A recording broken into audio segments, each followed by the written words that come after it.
I never thought my career would end in a circle of trust-building exercises gone horribly wrong. But there I was, at the annual company retreat in the misty hills of upstate New York, surrounded by colleagues who'd spent the last decade pretending we were all one big, happy corporate family. The air smelled of pine and overpriced team-building coffee, and the conference room, decked out with motivational posters like "Synergy starts with you," felt more like a stage for my public execution. I'd been with Apex Innovations for 15 years, climbing from junior analyst to VP of strategy, pouring my soul into every project, every late-night brainstorm. But as I sat there, watching my so-called peers raise their hands in a mock vote, I realized loyalty in the corporate world is about as real as those stock photos of diverse teams high-fiving. It started innocently enough, or so they made it seem. Our CEO, Marcus Hale, tall, silver-haired, with a smile that could sell sand in the desert, had called us all together for what he billed as a leadership realignment session. We just wrapped up a grueling year. Record profits, sure, but whispers of burnout and favoritism had been circulating like bad office gossip.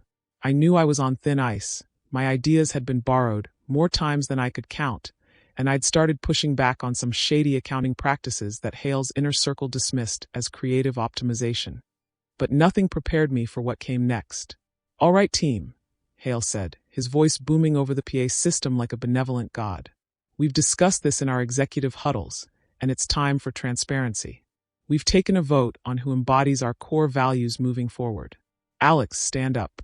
That was me, Alex Rivera, the one who'd architected our flagship product line, the guy who stayed late while others golfed with clients. I stood, forcing a smile, thinking this was some awkward promotion ritual. The room went quiet, forks clinking against plates from the half-eaten brunch buffet. Then Hale continued, his tone shifting to that faux regretful cadence executives use when they're about to knife you. "The consensus is, you're not aligning with our vision anymore. We've voted to remove you from leadership. Effective immediately." A murmur rippled through the room, then applause, actual applause, from the bootlickers in the front row. Sarah from marketing, who'd once cried on my shoulder after a botched campaign, clapped like she'd won the lottery. Tom, my supposed mentee in finance, raised his mimosa in a toast. Even Hale's assistant, young and ambitious, nodded along as if this was just another agenda item. My stomach dropped. This wasn't a demotion. It was a ritual humiliation, dressed up as democracy. "Wow," I said, my voice steadier than I felt. "A vote, like we're in some reality TV boardroom." I scanned the faces. 30 executives, all avoiding my eyes except for Hale, who wore that smug grin of a man who'd planned this for months. "It's unanimous, Alex," Hale added, passing the mic to Vanessa, our CFO and Hale's rumored right hand in more ways than one. "You've been disruptive. Questioning strategies, hoarding ideas. We're moving forward without that toxicity." Toxicity? I'd saved this company from 2 near bankruptcies with my hoarded ideas. But I didn't argue. Not yet. Instead, I reached into my briefcase, the one I'd packed that morning with a hunch something like this might go down. "If that's the case," I said, placing a thick, black binder on the conference table with a deliberate thud, "you won't mind reviewing this." The room's energy shifted. Hale's smile faltered. "What's this, Alex?" "Your resignation letter." I leaned back in my chair, crossing my arms. "Why don't you open it and find out?" Vanessa snatched it first, her manicured nails flipping the cover like it was beneath her.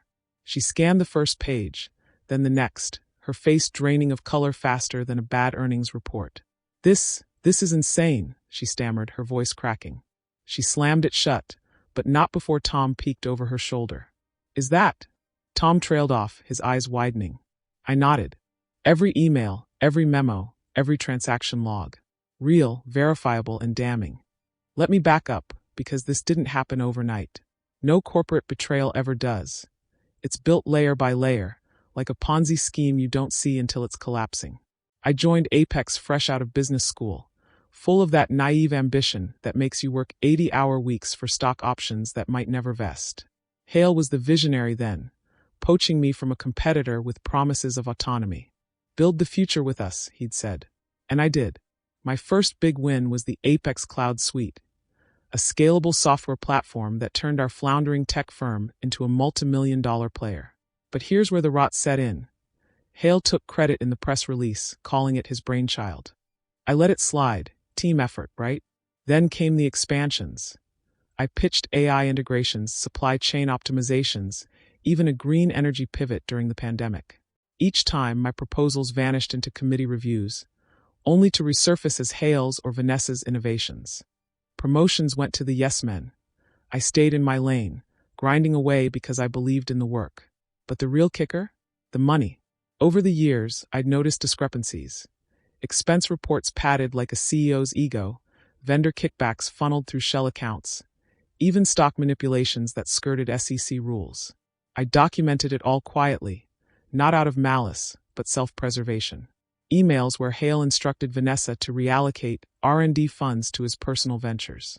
Screenshots of Tom altering balance sheets to inflate quarterly reports. Receipts for consulting fees that went straight to board members' pockets. It added up to over $2.5 million in embezzlement, not counting the intellectual theft. I'd confronted Hale privately once, 6 months back. "This could sink us," I'd said. His response: a pat on the back and a veiled threat. "Focus on your strengths, Alex. Leave the big picture to me." After that, the isolation began. Excluded from key meetings, my team reassigned, whispers of me being difficult. They thought I'd roll over, the quiet strategist who'd always prioritized the company over personal glory. They were wrong.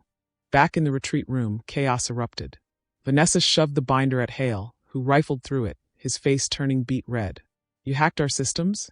This is corporate espionage." "No," I said calmly. "This is due diligence. Public records, archived emails, whistleblower protections. I've got backups with timestamps." The applause died, replaced by gasps. Sarah flipped a page and whispered, "Oh God, that's my signature on the fake invoice." Tom stood, pointing at Vanessa. "You told me it was standard procedure." Hale slammed his fist on the table. "This is a setup. Alex, you're fired." "Security." But I was already standing. "Fired. After exposing fraud. Good luck with the lawsuits." I pulled out my phone, showing the email I'd just sent to the board, the SEC, and a few journalists I'd cultivated over the years. "It's already out there." The room fractured. Accusations flew, Vanessa blaming Hale, Tom denying everything, others scrambling for their phones. Hale lunged for the binder, but I snatched it back. "You voted me out," I said, my voice laced with the bitterness I'd suppressed for too long. "Fine, but you're coming down with me." In my opinion, corporate culture is a farce, a shiny veneer over cutthroat ambition. We preach collaboration, but it's all about who stabs first. I'd given Apex my prime years, only to be discarded like outdated software. Walking out of that retreat, binder in hand, I felt a mix of rage and relief. The pines whispered as I drove down the winding road, my mind racing. Resignations would follow. I knew it. Hale's empire, built on stolen foundations, was crumbling. But that was just the beginning. The aftermath hit like a market crash. The calls started that evening. First, from the company's lawyer, offering a generous severance if I'd sign an NDA and retract the emails. I laughed, actually laughed, and hung up. Then Sarah, tearful. "Alex, I didn't know. Please don't drag me into this." Too late, I thought. She'd signed off on those padded expenses for her department's morale boosters. Trips to Vegas that never boosted anything but Hale's frequent flyer miles. By morning, the news broke. Tech blogs lit up. Apex Innovations rocked by embezzlement allegations. Stock dipped 15% pre-market. Hale issued a statement denying everything, calling it baseless claims from a disgruntled employee. Disgruntled? Try betrayed. In my view, leaders like him are parasites, sucking innovation from the real creators while posing as visionaries. I holed up in my apartment, fielding calls from headhunters. But the family, the corporate family, didn't stop. Vanessa texted, "You monster. Joel's leaving me over this." Joel, her husband, who'd conveniently landed a no-show consulting gig at Apex. Good riddance. Tom showed up at my door, pale and pleading. "Alex, we can fix this. Hale forced us." I shut the door in his face. "Forced? No one forces you to steal. Greed does that." The board called an emergency meeting, sans Hale. They wanted my testimony. Quietly, of course. I agreed, but on my terms, full disclosure. As I prepared, sifting through more files, I reflected on how blind I'd been. Corporations aren't families, they're battlegrounds. and I'd finally chosen to fight. 2 weeks later, the resignations rolled in. Hale first, pursuing other opportunities. Vanessa followed, citing personal reasons. Tom lasted a day longer before the SEC subpoena arrived. The company scrambled, appointing an interim CEO who immediately reached out. "Alex, come back. We need you." "Need me? After voting me out?" I declined. Instead, I filed my LLC papers for Rivera Strategic Consulting. My first client, a rival firm, eager for Apex's secrets, ethically shared, of course. But peace, that came slower. Nights staring at the ceiling, wondering if I'd gone nuclear too soon. In my opinion, no, silence enables thieves. I started running again, clearing my head on city trails. Reconnected with old friends who'd warned me about Apex years ago. Even dated someone new, free from the constant work buzz. Then the manipulation escalated. Hale's lawyer sent a cease and desist, claiming defamation. I countered with more evidence. Vanessa's anonymous tip to reporters painted me as unstable. It backfired when my dossier went viral on LinkedIn. Christmas approached, ironic, since the retreat was in November. A package arrived, a bottle of scotch from the board with a note. "Let's put this behind us. Join us for the holiday gala." I poured it down the sink. Family? They weren't mine. By New Year's, my consultancy had 3 clients, billing rates triple my old salary. Success tasted sweet, but the exile? It lingered. I'd lost illusions, gained freedom. And yet, as I sat in my new office, overlooking the skyline, email pinged. From Hale himself. "We can still salvage this. Meet me." The email from Marcus Hale arrived like an unwelcome ghost from a past life. Its subject line reading, "A Path Forward," in that polished, corporate-speak font that screamed desperation masked as diplomacy.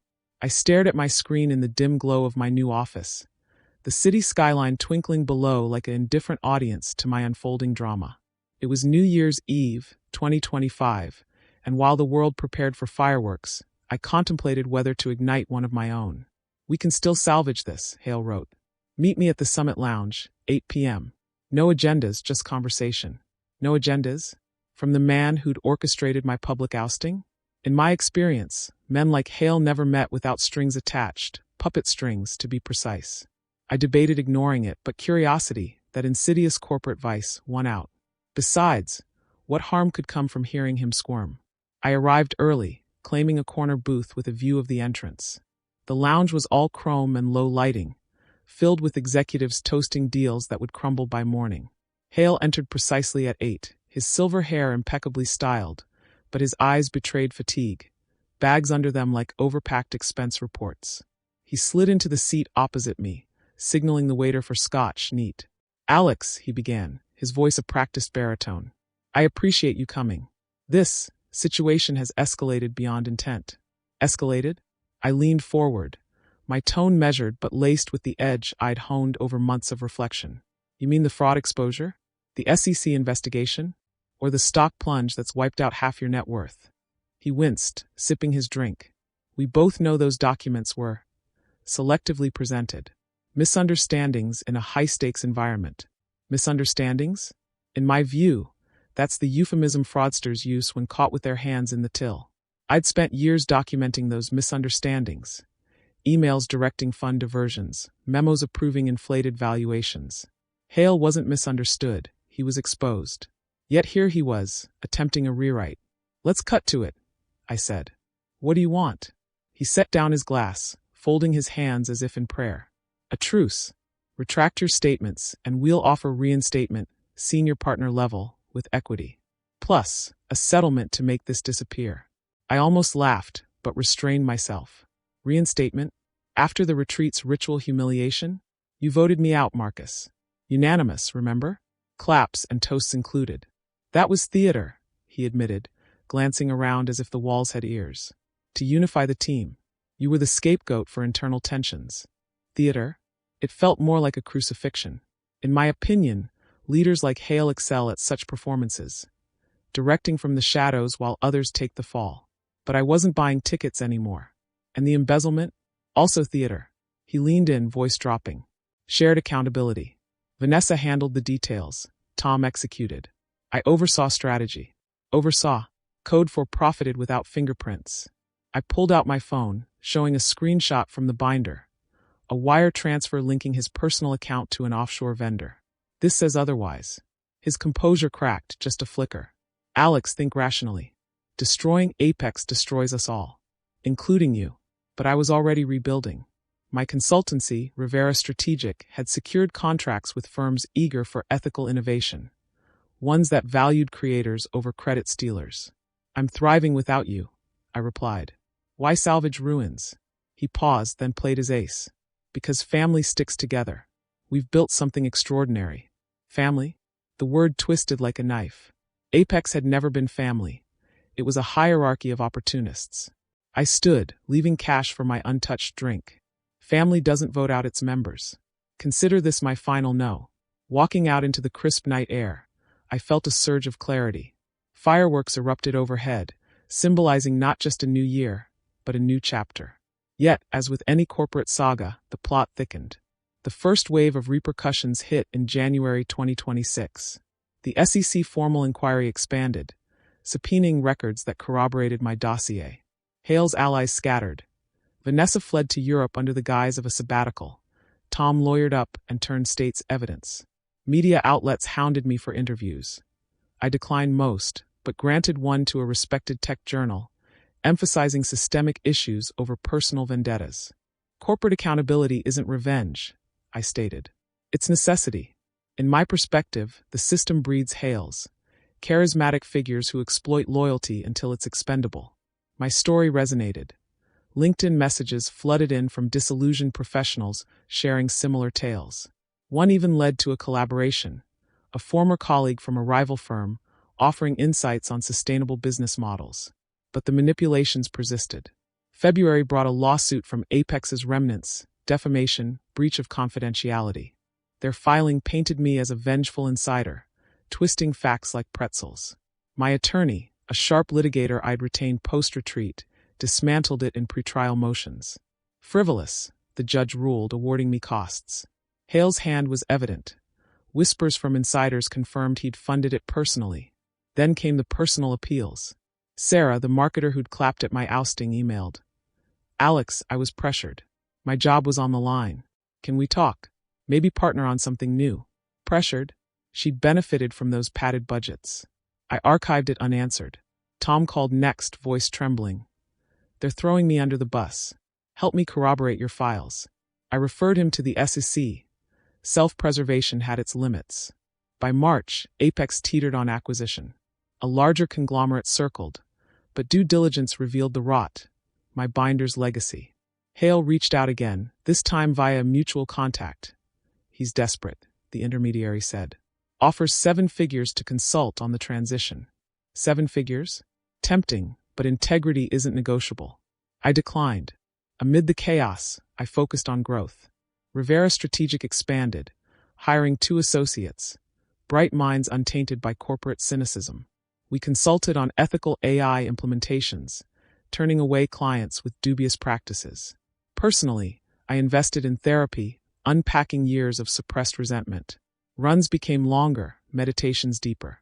I even volunteered at a nonprofit mentoring young entrepreneurs, sharing warnings about predatory leadership.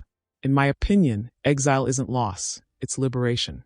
Without Apex's shackles, ideas flowed freely, patents pending on innovations I'd shelved under Hale's regime.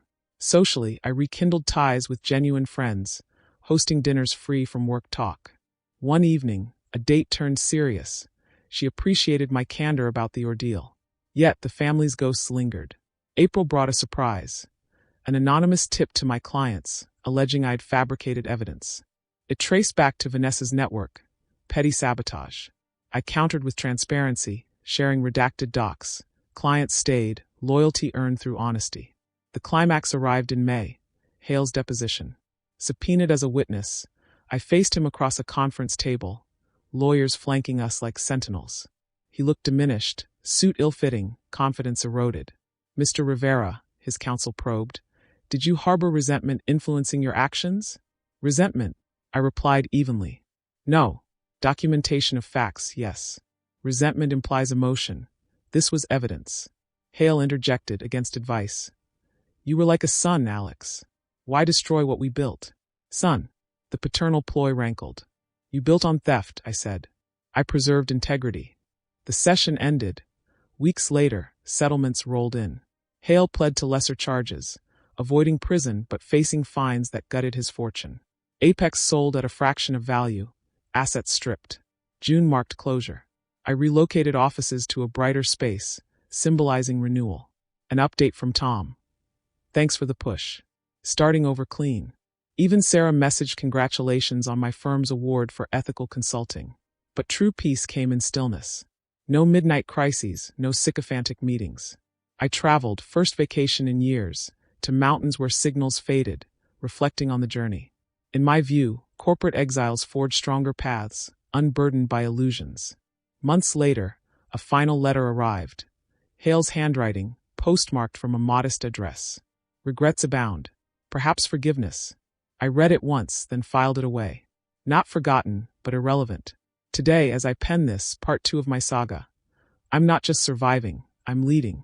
Rivera Strategic thrives, mentoring the next generation against Hales of the world. If you're in the trenches, remember, evidence is your armor, exile your escape. The game, it's over. I've won.